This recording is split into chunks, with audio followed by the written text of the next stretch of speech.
இந்த ஊரை பொறுத்தவரையிலே நான் மிகவும் இந்த ஊரிலே பிறந்ததற்காக பெருமைப்படுகின்ற கௌரவம், அதாவது சந்தோஷப்படுகின்ற ஒருவன்.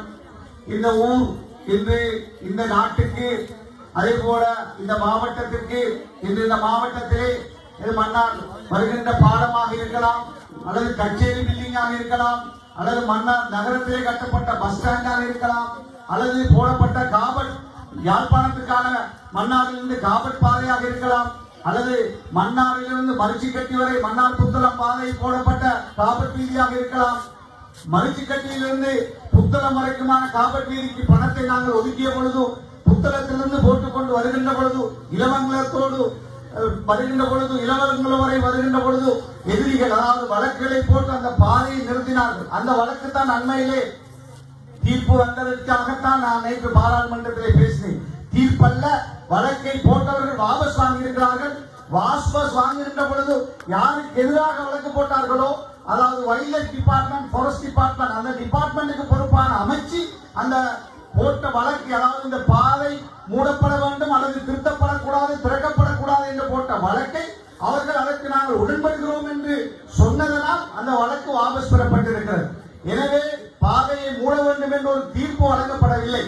ஆனால் இந்த அரசாங்கத்தின் அமைச்சர் அதை பொறுப்படுத்தி, அதாவது நாங்கள் இந்த பாதையை அபிவிருத்தி செய்ய மாட்டோம், அந்த இடையிலே நிறுத்தப்பட்ட பாதையை, நிறுத்தப்பட்டது யாரால் நிறுத்தப்பட்டது? அந்த வழக்கை போட்டவர்களால் நிறுத்தப்பட்டது. அந்த பாதையை நாங்கள் அமைச்சராக இருக்கின்ற பொழுது மன்னாரில் இருந்து புத்தளம் வரை அதற்கான நிதியை நாங்கள் பெற்றிருந்தோம். அதற்கான பாதையை நாங்கள் ஒரு பக்கம் அல்ல, மன்னாரிலிருந்தும் போட்டுக் கொண்டு வந்தோம், புத்தளத்திலிருந்தும் போட்டுக் கொண்டு வந்தோம். இடையிலே அந்த, அதாவது வில்பத்துக்கு சொந்தமான அந்த பகுதிகளிலே வருகின்ற அந்த பாதை, அதை போட வேண்டாம் என்று போடப்பட்ட வழக்கு 15 வருஷத்துக்கு பிறகு வாபஸ் வாங்கப்பட்ட, அதாவது அந்த வேண்டுகோளை இந்த அரசாங்கம், புதிதாக வந்த அரசாங்கத்துடைய அமைச்சர் அதை அமைச்சு அதை ஏற்றுக்கொண்டு வாபஸ் வாங்கியதனால் தான் நான் ஆத்திரத்தோடு நான் நேற்று பாராளுமன்றத்திலே அதை நான் சொன்னேன்.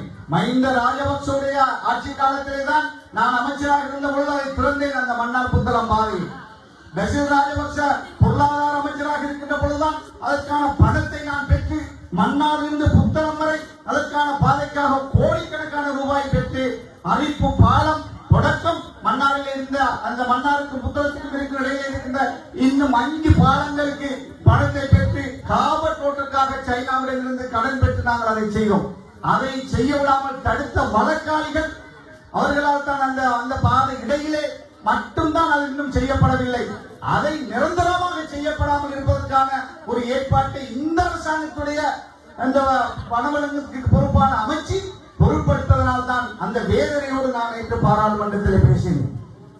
வழி தெரியாதவர்கள், இந்த நாட்டுடைய இந்த மக்களுக்கு நடந்த அநியாயம் தெரியாதவர்கள், இந்த மக்களுக்கு நடந்த அநியாயத்துக்கு பிறகு இந்த மக்களை மீள குடியேற்றுவதற்கு நாங்கள் செய்த பணிகளை பற்றி தெரியாதவர்கள், அப்பாறு எதையுமே தெரியாதவர்கள், நேற்று முளைத்த காலங்களாக அரசியலுக்கு வந்து இந்த அலையிலே அனுர குமார திசாநாயக் என்ற அலையிலே பாராளுமன்றத்துக்கு வந்த ஒரு சிலர் இன்று பாராளுமன்றத்திலே எனக்கு எதிராக பேசியதாக நான் அறிகிறேன். நான் இல்லாத பொழுது அவர்கள் கேட்கிறார்களாம், நான் அமைச்சராக இருக்கின்ற பொழுது இந்த பாதையை போட்டிருக்கலாமே என்று.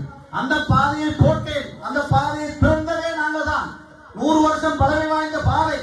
நாம் இடம்பெயர்ந்து வெளியேற்றப்பட்ட பிறகு அந்த பாதை மூடப்பட்டிருந்தது.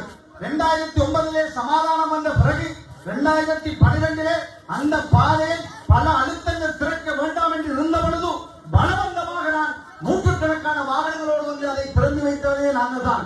அதன் பிறகு பணம் பாதையை போடுவதற்கு பில்லியன் கணக்கிலே தேவைப்பட்ட பொழுது அந்த பணத்தை நாட்டிலே பணம் இல்லை என்ற பொழுது அன்று பசில் ராஜபக்சவோடும் அன்றிருந்த ஜனாதிபதியோடும் கதைத்து வெளிநாட்டு பணத்தை சைனாவிலிருந்து கடனாக பெற்று மன்னாரில் இருந்து அரிப்பின் ஊடாக, சிலாவத்துறையின் ஊடாக, மரிச்சிக்கட்டியின் ஊடாக, இளங்கலத்தின் ஊடாக புத்தளம் வரை போடுவதற்கான பெரிய காபட் பாதையை போடுவதற்கான நிதியை ஒதுக்கி டெண்டரை கோட் பண்ணிய பொழுது மாகா கன்ஸ்ட்ரக்ஷன் பெரிய கம்பெனியும் இன்னொரு கம்பெனியும் எடுத்து அதை செய்து கொண்டு வருகின்ற பொழுது இடையிலே ஒரு 30 கிலோமீட்டர் மத்தியிலே போட வேண்டாம் என்று வழக்கை போட்டு அதை தடுத்த அந்த எதிராளிகள், அந்த சதிகாரர்களை மஹிந்த ராஜபக்ச அரசாங்கம் ஒத்துப்போகவில்லை. அதற்கு அதன் பிறகு வந்த அரசாங்கமான மைத்ரிபால சிறிசேனவுடைய அரசாங்கமும் ஒத்துப்போகவில்லை.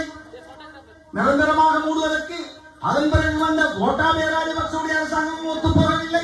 அதற்கு பிறகு வந்த ரணில் விக்ரமசிங்கவுடைய அரசாங்கமும் ஒத்து போகவில்லை. ஆனால் இந்த வீதியை நான் வந்தால் திறந்து தருவேன் என்று சொன்ன இந்த ஜனாதிபதி, மன்னாரிலே வந்து கூட்டத்திலே சொன்ன ஜனாதிபதி, ஒரே ஒரு ஜனாதிபதி மட்டும்தான் இந்த வீதியை திறந்து தருவேன் என்று இவ்வளவு காலம் சொல்லியிருக்கிறார். அவருடைய அரசாங்கத்திலே நான் நினைக்கின்றேன் அவருக்கே தெரியாமல் இந்த வனவிலங்குக்கு பொறுப்பான அமைச்சர் இந்த சதியை அந்த அமைச்சு செய்திருக்கிறது. அதை சுட்டிக்காட்டியது இவர்களுக்கு பொறுக்கவில்லை. அதை நியாயமில்லை என்று சொன்னது இவர்களுக்கு தாங்க முடியவில்லை. அதற்காகத்தான் என்னிடத்திலே கேட்கிறார்கள், நான் எதை செய்தேன், ஏன் இந்த பாதையை நான் அமைச்சராக இருந்த பொழுது செய்யவில்லை என்று. செய்து அதற்கான அத்தனையும் செய்த போது இடையிலே நீதிமன்றத்தால் தான் 15 வருடங்கள் ஒரு சிறு துண்டு மட்டும்தான் இன்னும் செய்ய முடிக்க வேண்டியிருக்கிறது என்பதை அவர்களுக்கு நான் சொல்லி வைக்க விரும்புகின்றேன். இன்ஷா அல்லாஹ் அடுத்த பாராளுமன்றம் கூடுகின்ற பொழுது அதற்கான தெளிவை நான் சொல்லி இருக்கிறேன். என்றாலும் நான் என்ன செய்தேன், என்ன செய்திருக்கிறேன் என்பதை நேற்று முளைத்தாரா வந்த ஒரு பாராளுமன்ற உறுப்பினர் பிரதி அமைச்சர் ஒருவர் இன்று பாராளுமன்றத்திலே கேட்டிருக்கிறார். அவர் வந்து இங்கு பார்க்கட்டும், 20,000க்கு மேற்பட்ட வீடுகள் கட்டப்பட்டிருக்கிறது இந்த அரசியல் அதிகாரத்தினால். 72 பள்ளிவாசல் உடைக்கப்பட்டிருந்த பள்ளிவாசல்கள் இன்று இருந்ததை விட அழகாக கட்டப்பட்டிருக்கிறது இந்த அரசியல் அதிகார பலத்தினால். வெளிநாட்டு உதவிகளை பெற்று ஒரே நாளிலே புதிதாக 22 அரசாங்க பாடசாலைகள் ஒரே நாளிலே அனுமதி வழங்கப்பட்டு இந்த மன்னார் மாவட்டத்தில் மட்டுமல்ல, வவுனியா, புத்தளம் போன்ற மாவட்டங்களிலே கட்டப்பட்டிருக்கிறது. ஒரு இரவு அதாவது 500 பேருக்கு ஆசிரியர் உதவியாளர்களாக ஒரே நாளிலே நியமனம் வழங்கப்பட்டிருக்கிறது இந்த அரசியல் அதிகாரத்தின் ஊடாக. என்று பார்த்தால் பல அரசு அதிகாரிகளை நாங்கள் பார்க்கிறோம். 3000க்கு மேற்பட்ட அரசு அதிகாரிகள் இந்த அரசியல் அதிகாரத்தின் ஊடாக அரசு அதிகாரிகளாக நியமிக்கப்பட்டிருக்கிறார்கள். அதே போல இன்னும் நாங்கள் சொல்லிக் கொண்டு போகலாம்.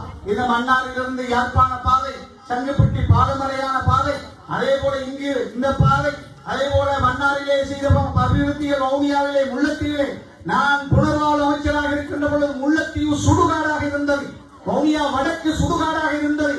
எதுவுமே இருக்கவில்லை. மடு பிரதேசத்திலே, மாந்த பிரதேசத்திலே ஒரு கட்டிடம் இருக்கவில்லை. அல்ஹம்துலில்லாஹ் இந்த அரசியல் அதிகாரத்தினால் ஒரு குறுகிய காலத்துக்குள்ளே எல்லா வீடுகளும் கட்டப்பட்டு மின்சாரமே ஒரு வீட்டுக்கு கூட இருக்கவில்லை. எல்லா வீடுகளுக்கும் மின்சாரம் கொடுத்து சமுர்த்தி திட்டம் இருக்கவில்லை. சமுர்த்தி திட்டத்தை மக்களுக்கு கொடுத்து சமுர்த்தி அதிகாரிகள் இருக்கவில்லை.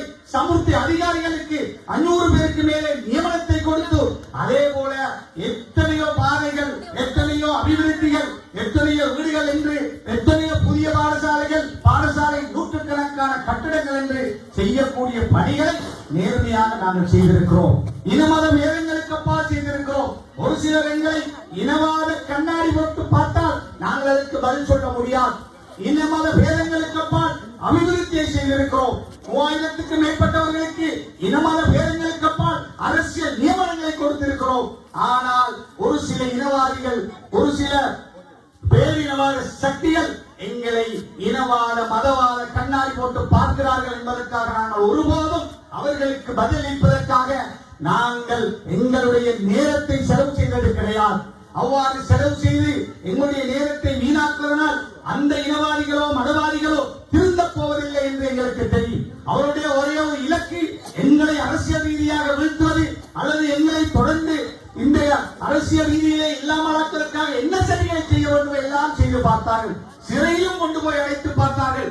என்னை மட்டுமல்ல, எனது மனைவியை, எனது மாமாவை, எனது தம்பியை, எனது சகோதரர் உட்பட பலரை சிறையிலே ஒரே காலத்தில் அழைத்து பார்த்தார்கள். அப்படியாவது இவரை நிறுத்தலாமா என்று முயற்சி செய்து பார்த்தார்கள். இறைவன் ஒருவன் எங்களுக்கு இருந்து அந்த இறைவனுடைய உதவியினால், அவன் தந்த சக்தியினால், அவன் தந்த பலத்தினால் அத்தனை சதிகளையும் தாண்டி இந்த அரசியல் பயணத்திலே நாங்கள் பயணித்துக் கொண்டிருக்கிறோம். இந்த அரசியல் பயணத்திலே எங்களுக்கு வந்த தடைகளும், எங்களுக்கு ஏற்படுத்தப்பட்ட சதிகளும், எங்களுக்கு ஏற்படுத்தப்பட்ட அநியாயங்களும் நான் நினைக்கிறேன் இந்த நாட்டிலே வாழ்ந்த அல்லது வாழ்ந்து மறைந்த அல்லது இன்று வாழ்ந்து கொண்டிருக்கின்ற எந்த ஒரு சிறுபான்மை அரசியல் தலைவர்களுக்கும் அவ்வாறான துன்பங்கள் வழங்கப்படவில்லை.